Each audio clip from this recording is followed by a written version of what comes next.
what I actually give a shit about, which is not a whole lot. It's kind of, the caring factor has kind of shrunk down to my core people, my lifers, Mother Nature, and doing the right thing and just being a cool human.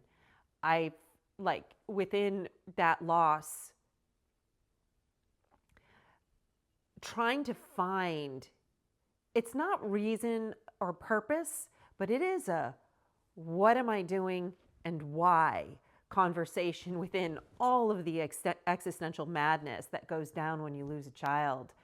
And like initially, my reaction was to just kind of sell everything and reestablish myself. And that would be like get my feet on the ground. But the exterior space in which I was trying to change didn't change or shift anything that has been going on in my inner worlds, as far as how I used to identify. And as a mother, I think that we identify through our children, because when you give birth to a child, you lose your ego, you lose your personal drive. Like eventually you get back, like inspirations and creations that are specifically you, but your goal and your heart is taking care of this young, beautiful human. And so when I had Z, I was really young, and we grew up together essentially. And I grew as a human in my early 20s with him as like by my side, and with him being the reason, and so delightfully like God, the heart and I would sacrifice anything for him. And I did sacrifice everything for him in all the right ways. And what a joy to be his mother, honestly. Like, and I know all mamas feel like this for the most part. And so he being my only son, when he crossed over, he, I went with him. Honestly, I really did. And I'm kind of scrambling to figure out what is really like the feeling now. Like I feel most of the time like I'm in this grief fog, and I've mentioned the fog before, and it puts you like in every reality as a human, whether you're marketing or hanging out with friends or doing what you do. It always, like for me anyway, I feel like there's this fog between me and everything that's happening pretty much all of the time. Like I feel like I need to kind of break through and just climb out of that fog and get my feet on the ground as the new human that I'm becoming as a result of losing my son. I suppose it's like Franz Kafka's Metamorphosis, but hopefully I don't turn into a bug. Who knows? Maybe next lifetime. I have no idea. But I do feel that,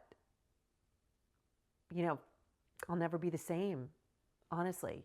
And I keep trying, like old formulas that used to work for me, as far as like kind of that brought me happiness, like traveling and renovating houses and creating and working.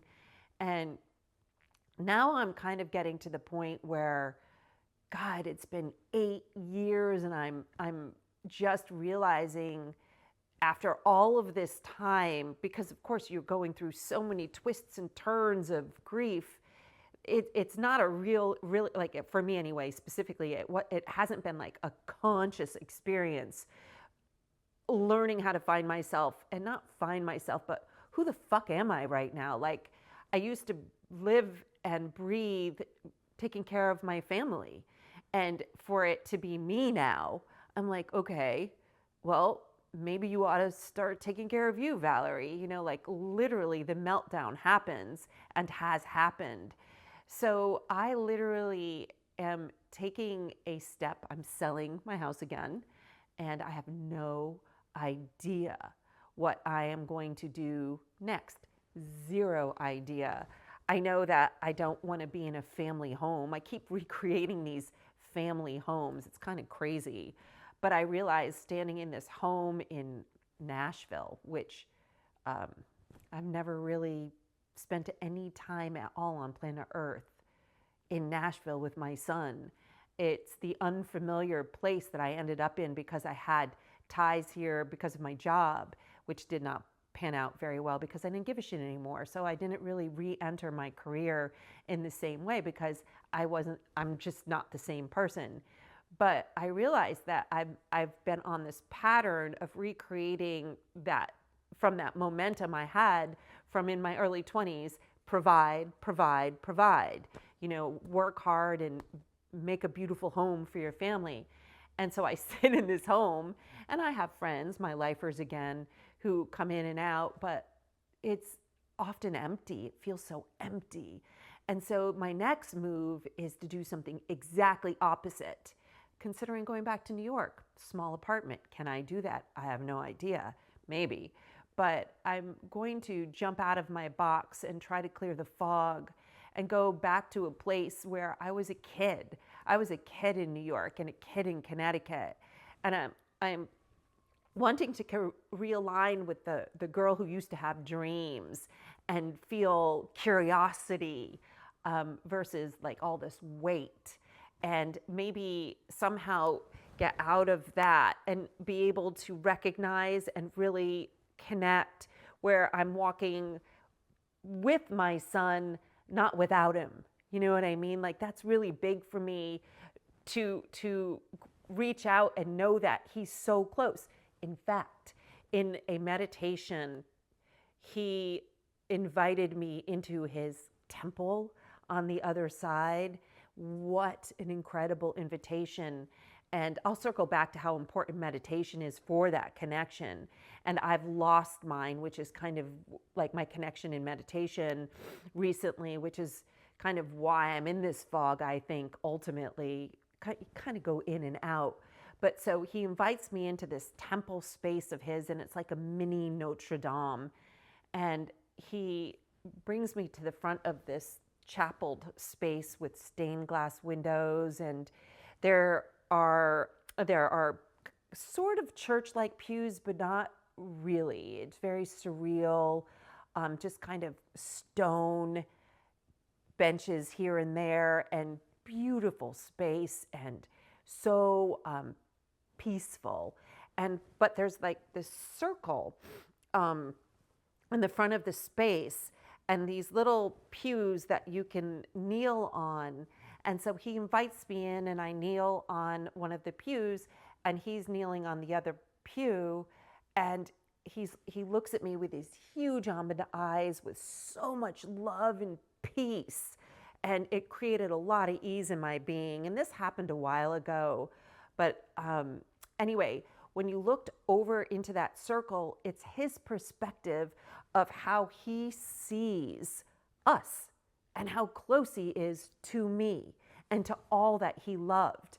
And so I'm hoping it was mind-boggling, like literally, it's not way up here or way over there. Sorry, I'm kind of bouncing today, but it was like right there, that close.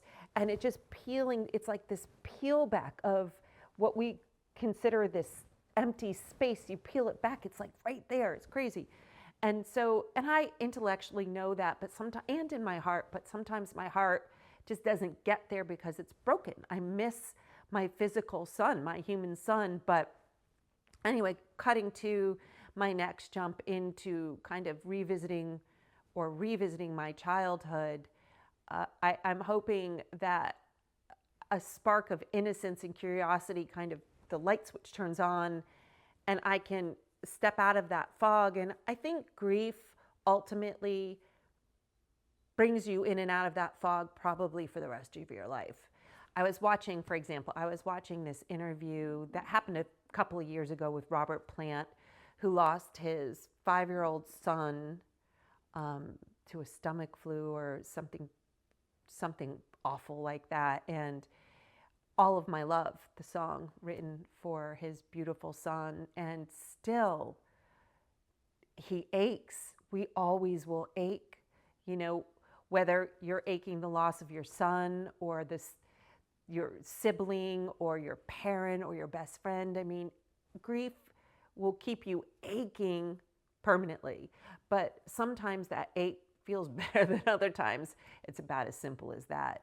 And just being and staying connected to that meditation practice is really huge. And I'm reminding myself of that because sometimes I get mad at meditation and sometimes I get mad at things that make me feel good. And I don't even know why I do that, just because it's like maybe I resent that I have to do that in the first place. But isn't that my job as a human, to expand and to grow myself and my soul? So when I cross over, I graduate. I'm possibly, taking myself out of that perpetual reincarnation and that perpetual life cycle of coming in and out and growing and learning in this crazy school called planet Earth and being a human. So change. Oh, and then my lifers. Thank you guys for actually giving me the space to grieve, and also appreciate you hanging in there and grieving kind of the loss of me in a way. Like, I'm different, and so I don't know what it's like as my friends on the outside looking in at how different I am as a result of losing my son. And I would imagine that I'm better in a lot of ways and obviously more sad in other ways, but always growing, always searching, and trying to be aware, trying to allow all of those things. And grief. What a fucking roller coaster ride. Man, crazy. It's crazy. Seriously crazy.